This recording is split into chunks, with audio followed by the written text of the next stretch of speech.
يا أهل فلسطين الله الله بالدعاء، نحن ندعو لكم وأنتم أيضا ادعوا الله عز وجل، ونذكرهم بالذي جرى على الأئمة المعصومين صلوات الله وسلامه عليهم، خاصة على الذي جرى على الإمام الحسين صلوات الله وسلامه عليه.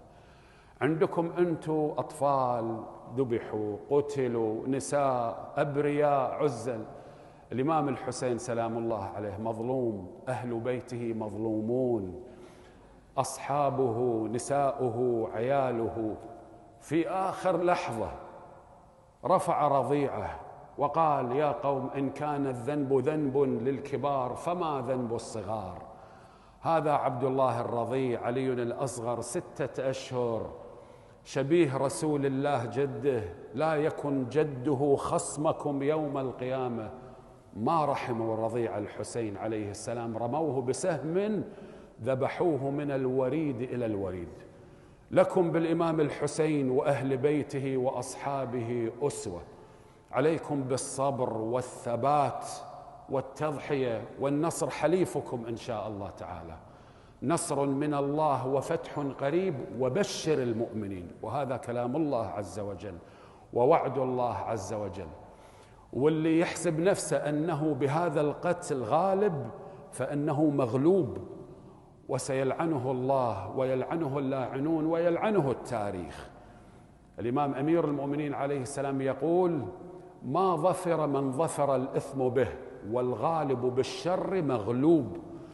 نذكركم يا أهل فلسطين بدعاء الإمام الحسين عليه السلام لما رأى جيوش الأعداء كالسيل المنحدر، وهو وأهل بيته وأصحابه قلة دون 100، وأما الجموع فقد ذكرت المصادر أن كان عددها 30,000 جموع الأعداء الذين خرجوا لقتل وقتال الإمام الحسين ومن معه لإبادتهم.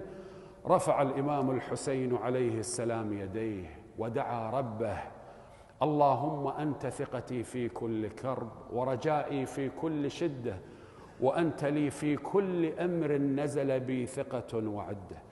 كم من هم يضعف فيه الفؤاد، ويخذل فيه الصديق، ويشمت فيه العدو، وتقل فيه الحيلة، أنزلته بك وشكوته إليك فكشفته وفرجته، فأنت صاحب كل حسنة، وولي كل نعمة، ومنتهى كل رغبة.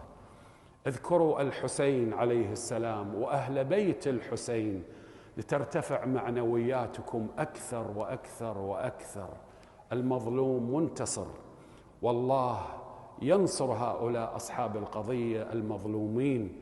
اليوم كلمات الإمام الحسين يرددها كثير: هيهات منا الذلة، يأبى الله لنا ذلك ورسوله والمؤمنون. اليوم كلمة العقيلة زينب عليها السلام يرددها الكثير: ما رأيت إلا جميلة. قبل أسبوع تقريبا شافت أكثر من ولد لها قتلوا استشهدوا، قالت كلمة مؤثرة ونقلوها وسائل الإعلام، قالت: أنتم مو أحسن من الحسن والحسين اللي فجعت الزهراء فاطمة بهما. مثل هالأمور تقوي المعنويات، ترفع المعنويات أكثر وأكثر. هذه الأسوة برسول الله وأهل البيت صلوات الله وسلامه عليهم وما جرى عليهم. خذلكم الكثير يا أهل فلسطين، ولكن الله ناصركم. المؤمنون ينصرونكم، الأحرار ينصرونكم بكل ما أوتوا من قوة.